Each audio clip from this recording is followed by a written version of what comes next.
Right there. So yeah, I often hear this UK versus US English debate, and so I thought I might as well make a video response to it. Why not?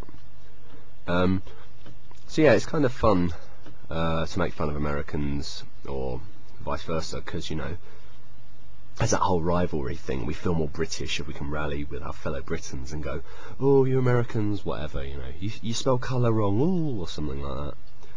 It helps shape our identity. Sure, but I felt like I had to point out some errors in your video.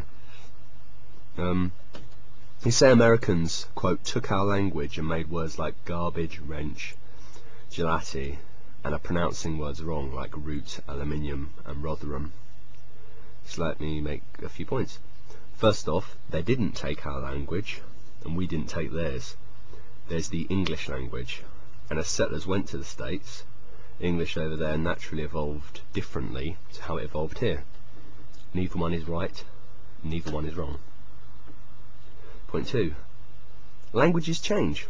All languages change all of the time. Saying that American innovations are wrong is a bit silly, because then you have to conclude, based on point 1 that I just made, that British innovations is silly too, and not proper English. You know, and if we follow that logic to its natural conclusion, we'd all be speaking like Shakespeare. Except we wouldn't. We'd be speaking like Chaucer. Except we wouldn't. We'd be speaking like Alfred the Great. Except we wouldn't. We'd be... okay, you get the point. You know, ad infinitum. And anyway, what's wrong with words like garbage, wrench and gelati? Garbage existed in the English of England as far back as the early 1400s. It's not exactly what you call a recent Americanism. You spell gelati with an I. I assume you mean gelati with an E. But in which case that's a British word as well as an American word. So says the dictionary, so I don't really know what's American about that. Point 3. The word root, aka route. You can't deny it's spelt like it should probably be pronounced route. R-O-U. You know. Funny thing is, lots of words in English are pronounced a certain way because of how they're spelt. For instance, the word adventure. It never used to be spelt with a D, and it never used to be said with a D. So people used to say aventure, more like in French. But then some clever clog scribes thought, hang on, this word comes from Latin. Oh, and in Latin it's got a D in it. Let's spell it with a D, even though people didn't pronounce a D. But because it was spelt with a D, after a long period of time, people started to say it with a D. So adventure became adventure. And we can see this process happening now, where I have heard some people, in fact 1 or 2 native speakers of English, say doubt and receipt with the B and the P, which shocked me. But yeah, you know, it's what's known as a spelling pronunciation. It's the influence of the spelling pulls the pronunciation in a certain direction, and that's what's happened with the word route. You know, I don't see anything wrong with that. If there's something wrong with pronouncing route as route, there's something wrong with pronouncing adventure as adventure. We should be saying aventure, you know. Point 4. Lots of places have local pronunciations which outsiders are unaware of.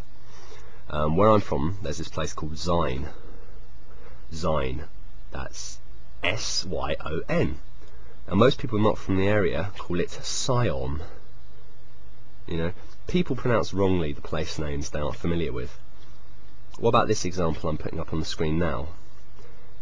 F-E-A-T-H-E-R-S-T-O-N-E-H-A-U-G-H. How's that pronounced? Featherstone Hall? Wrong, it's pronounced Farnshaw. How would you know that unless you come from Farnshaw or are aware of it? So the fact that some Americans say Rotherham doesn't, you know, it's not wrong. You know, just because you say Rotherham and people like me say Rotherham, you know, it's just, towns often have these weird local pronunciations. There's nothing wrong with pronouncing it differently, you know. Point 5. In American English, aluminium is spelt without the second I. So obviously they wouldn't say yum, aluminium. you know. They say aluminum, except that sounds a bit odd, so naturally the stress is different. They say aluminum, which sounds a bit more English, as opposed to aluminum, which sounds a bit funny.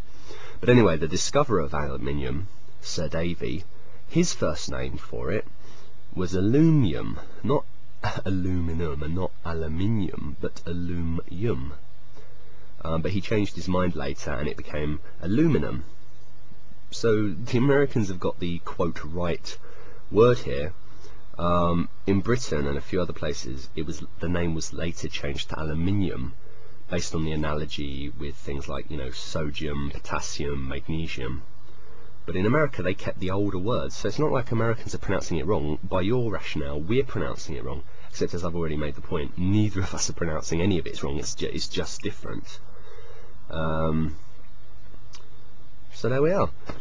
You know, the fact that you've suffered prejudice or abuse from others due to your accent, you know, is stupid and wrong, and it can't be condoned.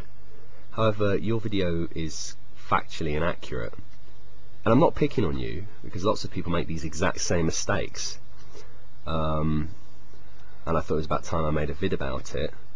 But the problem is, it's these mistakes that are at the root of the linguistic prejudice that you have suffered. Cheers.